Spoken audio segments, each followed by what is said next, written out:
जय हिंद दोस्तों, आज के सेशन में आप सभी का स्वागत है। कल हमने भारतीय भूगोल के पार्ट 1 को कवर किया था, जिसमें 1 to 40 क्वेश्चंस हमने कवर किए हैं। आज हम 41 से स्टार्ट करते हैं और उसके बाद 75 तक हम क्वेश्चंस को कवर करेंगे। तो आज का पहला क्वेश्चन है, निम्नलिखित में से कौन सा मुख्यतः शीतोष्णकटिबंधी फसल है?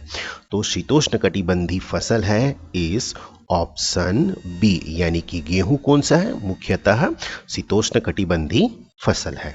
चलिए 42 बहुत ही अच्छा कॉन्सेप्चुअल क्वेश्चन है ये। निम्नलिखित में से किन फसलों को पानी की अधिक मात्रा की आवश्यकता होती है? अब देखिए, मुख्य रूप से 3 ही फसल है ना? तो इसमें से हमें आंसर लिखना है और वो आंसर है ऑप्शन डी, यानी कि एच और एफ, यानी कि चावल में सबसे अधिक पानी की जरूरत पड़ती है और जूट में, है ना, और एक गन्ने में। इन तीनों चीज़ों को याद रखिएगा, इनसे घुमा फिरा के क्वेश्चन हमेशा बनते ही हैं। ठीक है, बहुत ही इजी क्वेश्चन। एक तरफ बांध है, दूसरी तरफ नदियों के नाम है। तो चलिए इसे सुमेलित करने की कोशिश करते हैं। इसका सही आंसर हो जाएगा ऑप्शन सी, यानी कि नागार्जुन सागर बांध कहाँ है? कृष्णा नदी में। फिर कृष्ण सागर, कृष्ण राज सागर, है ना, कृष्ण राजा सागर, ये कहाँ है? कावेरी नदी में। इसमें देखिएगा ये कावेरी नदी में है। हीराकुंड तो बहुत इजी है, महानदी में है। और इंदिरा सागर कहाँ है? नर्मदा नदी में है। कृष्णराज सागर बांध को थोड़ा सा ध्यान रखिएगा, सिंगल लाइनर क्वेश्चन भी इससे बनते हैं। चलिए सुमेलित करना है, एक तरफ पहाड़ियाँ या पर्वत के नाम है, दूसरे तरफ राज्यों के नाम है। ये भी काफ़ी इजी क्वेश्चन है। इसका सही आंसर है 44 का ऑप्शन बी, यानी कि हम देखें तो बी में जो मिकिर है वो कहाँ है? तो असम में है। फिर शेवराय, ये कहाँ है? तमिलनाडु में है। फिर गारो, गारो तो बहुत ही ईजी, मेघालय में है। फिर मिसमी, मिसमी कहाँ है? अरुणाचल प्रदेश में है। तो ये तो काफ़ी फेमस पहाड़ पर्वत के नाम हैं। फिर लौह अयस्क के बारे में हमें देखना है। एक तरफ लौह अयस्क क्षेत्र है, दूसरी तरफ राज्यों के नाम दिए गए हैं। तो इसका सही आंसर है ऑप्शन बी, यानी कि नोआ मंडी कहाँ है? झारखंड में है। बादाम पहाड़ कहाँ है? उड़ीसा में है। रत्नागिरी कहाँ है? महाराष्ट्र में है। और बाबा बुदन की पहाड़ी कहाँ है? कर्नाटक में है।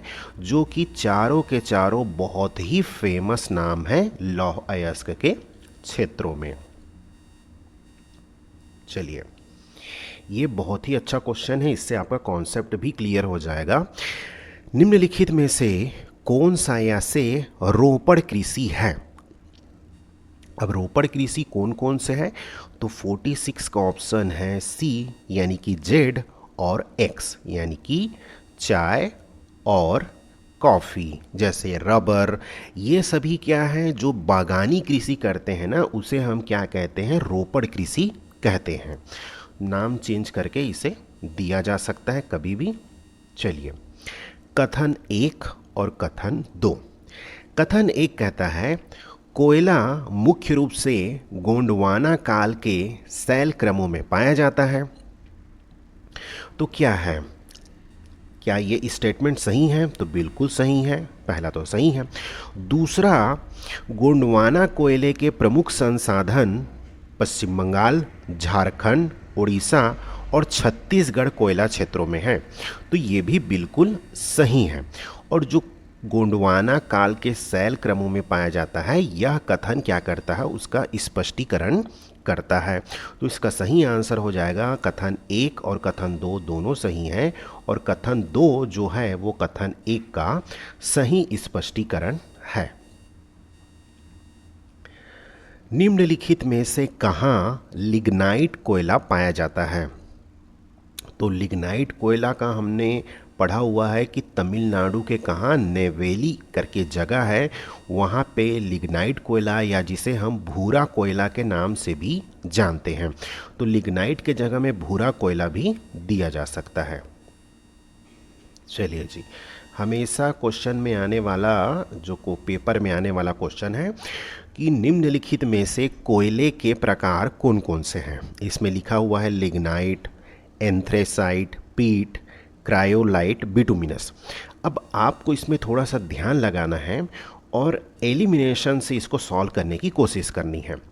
देखिए, इसमें जो क्रायोलाइट है ये तो हमारा कोयले के प्रकार नहीं है, तो फोर्थ नंबर को हम एलिमिनेशन करते हैं तो ये ऑप्शन गया, ये ऑप्शन गया, ये ऑप्शन गया, तो सीधे हम पहुंच जाते हैं सी में। That means 1, 2, 3 and 5 lignite, anthracite, पीट और बिटुमिनस ये सभी क्या है, कोयले के प्रकार हैं। चलिए, राष्ट्रीय जल मार्ग 2 का विस्तार है, तो राष्ट्रीय जल मार्ग का जो 2 नंबर है उसका विस्तार कहाँ है, तो ऑप्शन सी सदिया से धुबरी तक, ये कहाँ है, राष्ट्रीय जल मार्ग क्रमांक 2। निम्नलिखित पर्वत चोटियों को पश्चिम से पूर्व दिशा की ओर व्यवस्थित कीजिए। कंचनजुंगा, नामचा बरुआ, कामेत और नंगा पर्वत, ये सभी पर्वत चोटियां हैं, मतलब फेमस पर्वत चोटी हैं। ये सब आपको तो पश्चिम से पूरब और पूर्व से पश्चिम की ओर इसके बारे में पता होना ही चाहिए। तो जैसे हमें पश्चिम से पूर्व की ओर बढ़ना है ना, तो ये पश्चिम है, तो ये समझिए पहला नंगा पर्वत आ जाएगा, फिर थर्ड कहाँ का आ जाएगा, कामेत आ जाएगा, फिर 1 कंचनजंगा आ जाएगा जो कि सिक्किम में है, फिर उसके बाद नामचा बरुआ जो कि यहाँ लास्ट में आ जाएगा। तो इस हिसाब से ये पश्चिम से हम कहाँ बढ़ रहे हैं, पूर्व की ओर आगे बढ़ रहे हैं। और यही क्या पूछा जा सकता है, कभी भी पूर्व से पश्चिम की ओर आपको जमाने के लिए कह दिया जाएगा। चलिए, निम्नलिखित पहाड़ियों को उत्तर से दक्षिण दिशा की ओर व्यवस्थित कीजिए। तो ये बहुत फेमस पहाड़ियाँ हैं, इसका सही आंसर है ऑप्शन सी, यानी कि उत्तर से दक्षिण चलना है तो सबसे पहले क्या आ जाएगा, मैकल पर्वत, फिर सेकंड नंबर महेंद्रगिरी, ये समझिए कि यहाँ ये उड़ीसा वाले क्षेत्र में आ जाएगा, फिर नल्ला माला, फिर जस्ट नीचे में नल्ला माला मतलब आंध्रा में आ गए, फिर 1 यानी जावादी मतलब ये तमिलनाडु में आ गए। तो इस हिसाब से आप देखें तो कर्क रेखा में जैसे हम बांटेंगे तो ये उस हिसाब से उत्तर से दक्षिण दिशा की ओर ये सही क्रम में जम जाते हैं। चलिए, जनजाति है, दूसरी तरफ राज्य है, हमें सुमेलित करना है कौन कौन सी जनजातियों का संबंध किन राज्यों से है। तो 53 का आंसर है सी, यानी कि जारवा जनजाति, तो ओंगे जारवा ये सब कहाँ है, अंडमान निकोबार में। लेप्चा जनजाति फेमस जनजाति है कहाँ की, सिक्किम की। अबोर जनजाति कहाँ है, अरुणाचल प्रदेश की। और कुकी जनजाति कहाँ हो गई, मणिपुर की। जो कुकी और मैती का जो संघर्ष चल रहा है ना, तो इसके कारण कुकी और मैती के बारे में तो आपको पता होना ही चाहिए। ये बहुत ही अच्छा क्वेश्चन है, कभी भी ऐसे क्वेश्चन किसी भी एग्ज़ाम में आपको दिखाई दे ही देंगे। या तो जियोग्राफी में पूछा जाएगा, नहीं तो इसको साइंस के पॉइंट ऑफ व्यू से भी आपको तैयार करना है कि निम्नलिखित कोयले के प्रकारों को उनमें उपलब्ध कार्बन की मात्रा के अवरोही क्रम में व्यवस्थित कीजिए। मतलब किस प्रकार के कोयले में सर्वाधिक उसकी मात्रा है, कार्बन की मात्रा है, तो उसको सर्वाधिक से नीचे की ओर हमें, निम्नतम की ओर हमें चलना है। तो इसका सही आंसर हो जाएगा, वो हो जाएगा ऑप्शन बी, यानी कि सबसे पहले क्या है, एंथ्रेसाइट। एंथ्रेसाइट में आपने देखा होगा सबसे हाई क्वालिटी के ये क्या है, कोयला है। हाई क्वालिटी के कोयला, दैट मीन्स बहुत सारे फैक्टर इसमें डिपेंड करते हैं, जैसे राख देखा जाता है, सल्फर देखा जाता है, लेकिन carbon content is one of the major factor. मतलब इसमें कार्बन की मात्रा सर्वाधिक होती है, तो एंथ्रेसाइट। फिर क्या हो जाएगा, एक्स मिस बिटुमिनस, उसके बाद हम बिटुमिनस कोयला में आ जाएंगे, मतलब जस्ट उससे परसेंटेज कितना होगा, लगभग 65 से 70 के आसपास। फिर लिग्नाइट कोयला आ जाएगा और फिर डब्ल्यू यानी कि पीट आ जाएगा। ठीक है, तो इनको आपको कार्बन के परसेंटेज के क्रम में आपको याद रखना है। परसेंटेज कभी नहीं पूछा जाएगा, उसके क्रम में जमाने के लिए पूछा जाएगा। हिमाचल प्रदेश के मणिकर्ण में कौन सा संयंत्र है? तो बहुत ही इजी क्वेश्चन ये तो। मणिकर्ण क्या किसके लिए फेमस है? भूतापीय ऊर्जा के लिए फेमस है। चलिए, निम्नलिखित में से कौन सा या से नाभिकीय ऊर्जा उत्पादन हेतु प्रमुख खनिज है? थोरियम, प्लूटोनियम, लिथियम और यूरेनियम। तो ये क्या है? अब इसमें ध्यान दीजिए आप कि इसमें अब हम elimination method by the way लगाने की सोचते हैं। तो लिथियम क्या है? लिथियम से तो हम लिथियम आयन बैटरी बनाते हैं ना, जो जितने भी आजकल इलेक्ट्रिक गाड़ियां बन रही है उसमें बैटरी बनाने के लिए किसका उपयोग करते हैं? लिथियम का उपयोग करते हैं। तो लिथियम से नाभिकीय ऊर्जा का उत्पादन तो नहीं होता। तो 3 को एलिमिनेट करते हैं तो ये एलिमिनेट हो गया, ये एलिमिनेट हो गया, और उसके बाद बचता है बाकी चीज़ें। थोरियम बनाते हैं, प्लूटोनियम से भी बनाते हैं, यूरेनियम से भी बनाते हैं। तो ऑप्शन बी हमारा होता है इसका सही आंसर।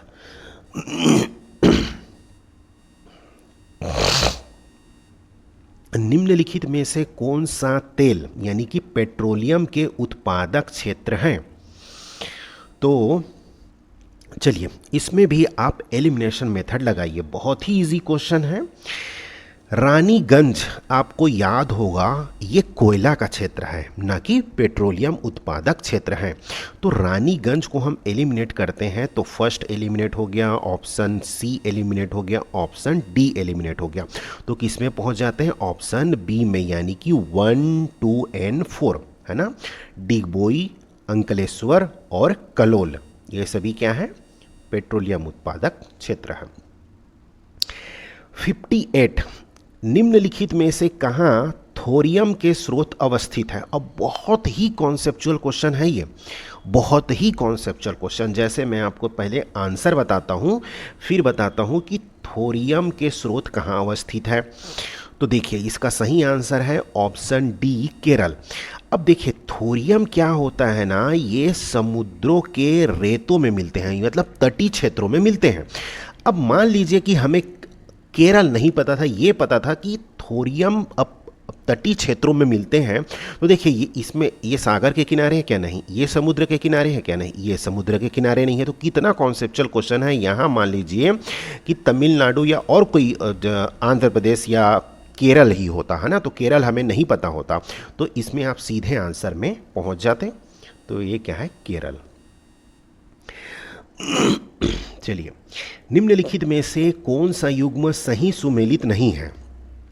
एक तरफ जो नाभिकीय रिएक्टर हैं, प्लांट हैं, उनके नाम दिए गए हैं, दूसरी तरफ उनके राज्यों के नाम दिए गए हैं। तो इसमें कौन सा सही सुमेलित नहीं है?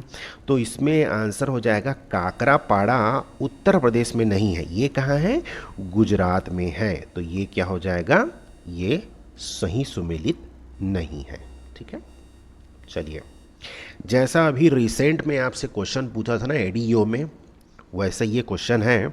ध्यान से देखिए, ये आपके आर्थिक भौतिकी से संबंधित इससे भूगोल से संबंधित क्वेश्चन है।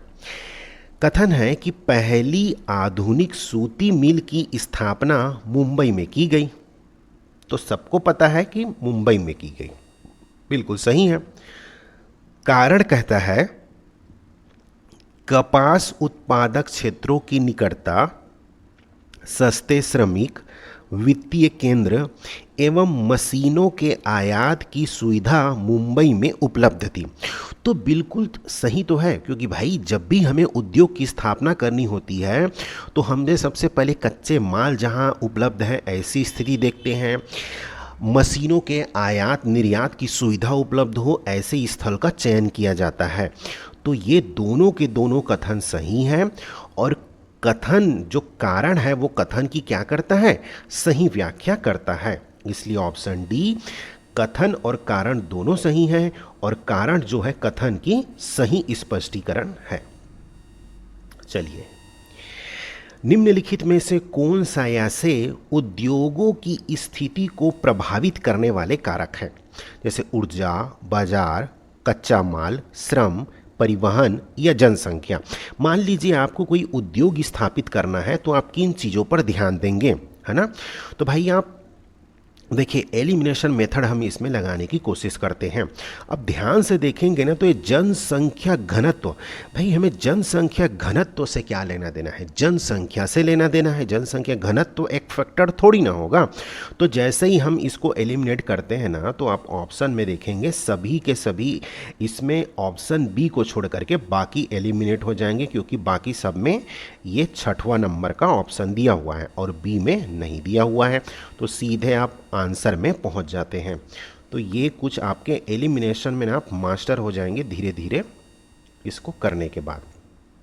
चलिए, निम्नलिखित तटों को उत्तर से दक्षिण की ओर व्यवस्थित कीजिए।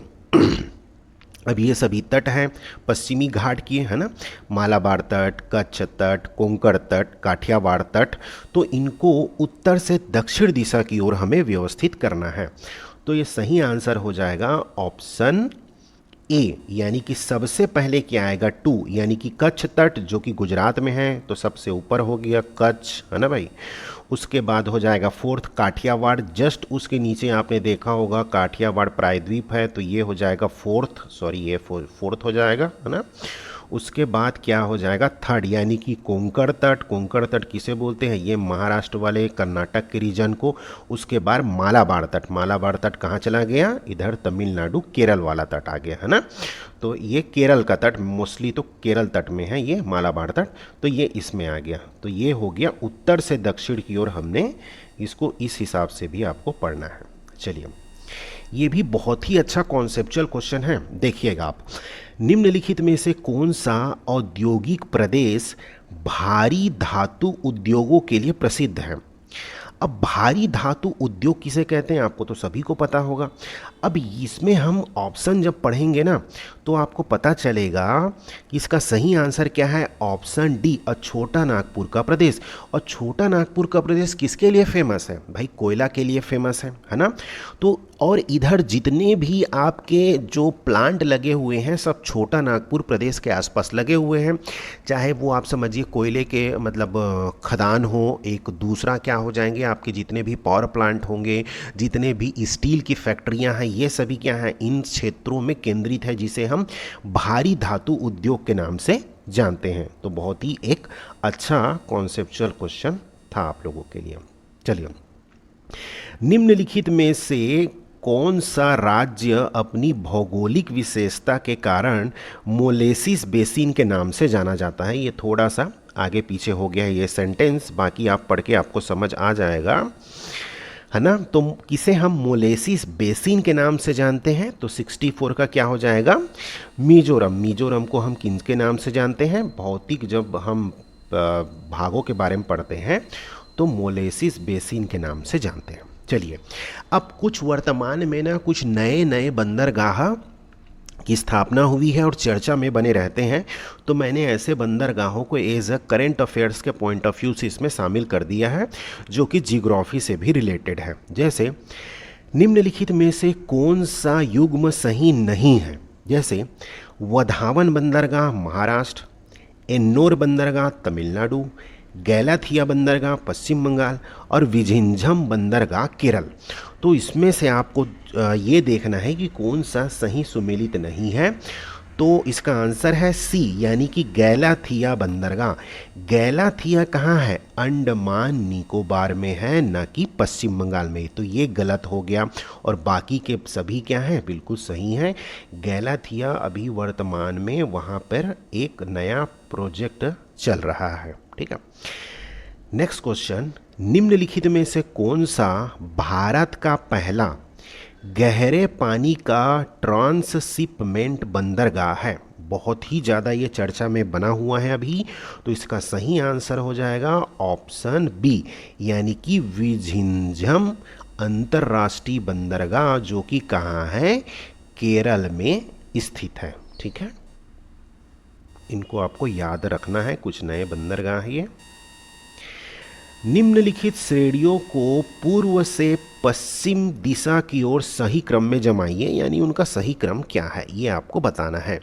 तो 67 का हो जाएगा आंसर सी, यानी कि 1 2 3 4, यानी कि ये जमा ही हुआ है पूर्व से पश्चिम दिशा की ओर, यानी कि हमें ऐसे बढ़ना है ना। ये पूर्व से हमें किधर बढ़ना है, पश्चिम दिशा की ओर बढ़ना है।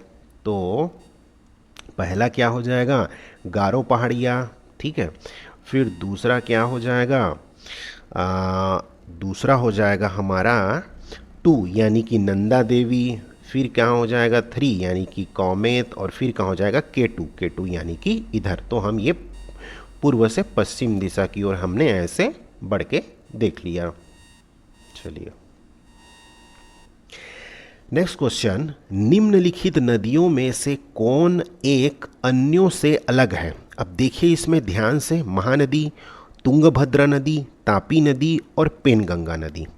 अब इसमें आप ध्यान से देखेंगे तो ये एक नदी बाकी से अलग होगी। और वो कैसे अलग होगी, क्योंकि आपको पता है कि तापी नदी कहाँ बहती है, पश्चिम की ओर इसका प्रवाह है, और बाकी सभी क्या है, पूर्व की दिशा की ओर बहते हैं। तो ये उनमें से अलग हो गई, है ना। नेक्स्ट क्वेश्चन, 2011 की जनगणना भारतीय जनगणना इतिहास की कौन से क्रम की जनगणना थी। ये बहुत ही मतलब बेसिक क्वेश्चन है, आपको पता ही होना चाहिए। तो इसका सही आंसर है ऑप्शन ए, यह 15वीं क्रम की जनगणना थी। अभी देखिए चर्चा में है बहुत ज़्यादा जनगणना, तो जनगणना से क्वेश्चन बनाए जाने की संभावना बनती है। अगर थोड़े से डायनेमिक क्वेश्चन बनाएंगे तो इससे ज़रूर क्वेश्चन बनेंगे। चलिए, सुमेलित करना है, एक और कोयला भंडार है, दूसरे की ओर राज्यों के नाम दिए गए हैं। तो इसका सही आंसर है ऑप्शन ए, यानी कि बोकारो कहाँ है, बोकारो है झारखंड में। रानीगंज कहाँ है, रानीगंज है पश्चिम बंगाल में। सिंगरौली कहाँ है, सिंगरौली है मध्य प्रदेश में। तलचर कहाँ है, तलचर है उड़ीसा में। तो इस प्रकार हमने कोयला भंडारों का सही सुमेलित कर लिया। चलिए नेक्स्ट क्वेश्चन, निम्नलिखित में से कौन सा सही सुमेलित नहीं है। चलिए चर्चा में बने रहते हैं ये सभी, तो बहुत ही इजी क्वेश्चन है। कुकी जनजाति तो मणिपुर में है, चर्चा में है ही। मीणा जनजाति का हमेशा चर्चा में बना रहता है राजस्थान। चेंचू जनजाति, इसको ध्यान रखिएगा आपको, आंध्र प्रदेश। और संथाल जनजाति जो कि हमारी राष्ट्रपति भी इसी से संबंधित है। तो ये क्या है, संथाल जनजाति उत्तराखंड से नहीं, यहाँ है झारखंड और उड़ीसा से संबंधित है। चलिए, भारतीय जनगणना इतिहास में कब जातिगत जनगणना हुई थी। अब देखिए, अभी जातिगत जनगणना बहुत ही ज़्यादा चर्चा में बना है दोस्तों, और सेंट्रल गवर्नमेंट ने भी एक नोटिफिकेशन जारी किया है कि भाई जातिगत जनगणना अभी के नेक्स्ट जनगणना के साथ कराई जाएगी। तो सबसे पहले जातिगत जनगणना इतिहास में कब हुई थी, तो मतलब अंतिम बार हुई थी वह कब हुई थी, या इतिहास में इन सन में से आपको देखना है कि कब हुई थी। तो इसका सही आंसर हो जाएगा ऑप्शन बी, यानी कि 1931 में अंतिम बार जातिगत जनगणना हुई थी, या इसे इतिहास में मान के चलेंगे तो 1931 में ही जातिगत जनगणना हुई है। ठीक है, चलिए, भारत में पहली जनगणना कब हुई थी। अब यहाँ पे थोड़ा सा कंफ्यूजिंग ऑप्शंस दिए गए हैं।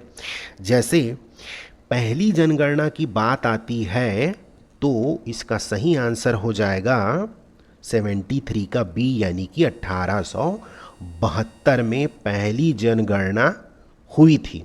लेकिन सिस्टमेटिक रूप से जब 10 वर्षीय मतलब हर 10 वर्ष में जब जनगणना की शुरुआत कब हुई थी, 1881 से। तो इसका पहली जनगणना कब हुई थी, तो 1872 में। निम्नलिखित में से कौन सा सही सुमेलित नहीं है। चलिए भाई, जलप्रपातों के बारे में भी देख लेते हैं। काफ़ी सभी फेमस जलप्रपात हैं। तो इसका सही आंसर हो जाएगा ऑप्शन डी, यानी कि कुंचिकल जलप्रपात केरल में नहीं, कर्नाटक में स्थित है ना। कर्नाटक में आ जाएगा ये, कर्नाटक। तो बाकी सभी सही हैं। जोग जलप्रपात कर्नाटक में है, हुंड्रू जलप्रपात झारखंड में है, धुआंधार जलप्रपात मध्य प्रदेश में है। चलिए, 8 डिग्री चैनल निम्नलिखित में से किसको अलग करता है ना। तो 8 degree channel, 9 degree channel, 10 degree channel, 11 degree channel, ये सभी याद होने ही चाहिए आपको। इससे हमेशा बिल्कुल बेसिक क्वेश्चन इससे बनते हैं, है ना। तो इसका सही आंसर हो जाएगा ऑप्शन सी, मालदीव को लक्षद्वीप। यानी यहाँ पे लक्षद्वीप का भाग क्या है, मिनी कॉय भी लक्षद्वीप का ही भाग है। तो किसी में मालदीव से मिनी कॉय लिखा होगा या मालदीव को लक्षद्वीप से अलग करता होगा लिखेगा तो भी गलत नहीं है। क्यों? क्योंकि मिनी कॉय ही लक्षद्वीप का एक हिस्सा है। तो इसका आंसर हो जाएगा ऑप्शन सी। तो चलिए, इसके पार्ट 1 और पार्ट 2 के माध्यम से हमने भारतीय भूगोल के लगभग 75 बहुत अच्छे क्वेश्चंस हमने कवर किए हैं, जो कि स्पेशली आपके व्यापम के एग्ज़ाम के हिसाब से ही डिज़ाइन किए गए हैं। मैंने जब CGPSC के लिए, आपके प्रीलिम्स के लिए जब 1000 क्वेश्चन बनाया था ना, फ्रेम किया था, तो इसमें कथन कारण वाले क्वेश्चन नहीं डाले थे। क्यों? क्योंकि CGPSC नॉर्मली स्टेटमेंट वाले क्वेश्चन पूछती है, कथन कारण वाले क्वेश्चन नहीं पूछते हैं। अब मुझे इसमें थोड़ा सा एक्स्ट्रा आपके लिए एफर्ट करना पड़ा, क्योंकि आपके लिए जो प्रॉब्लम है, अगर वो प्रॉब्लम बने ही रहे तो फिर हम आपको जो गाइडेंस दे रहे हैं उसका मतलब क्या होगा, जब आपका प्रॉब्लम हमेशा प्रॉब्लम टाइप का बना ही रहेगा।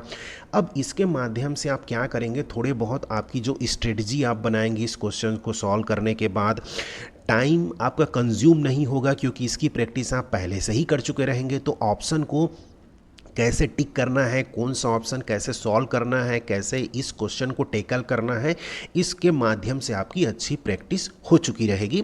अभी जितने भी हम इंडियन जीएस के MCQs करेंगे ना, लगभग सब में ही मैंने ऐसे क्वेश्चन बना दिए हैं, ताकि आपको एग्ज़ाम तक आप इसमें ना कथन कारण वाले में बिल्कुल मास्टर हो चुके रहेंगे। इसके वजह से अभी आपका एग्ज़ाम अब नहीं रुकने वाला। कम से कम ये तो नहीं होगा कि हमसे वो अटेम्प्ट नहीं हुआ, ये कैसे सॉल्व करी, ये सभी दिक्कतें एग्ज़ाम हॉल में आपको फेस करनी नहीं पड़ेंगी। इसके बाद हम देखेंगे हिस्ट्री के 4 पार्ट हैं।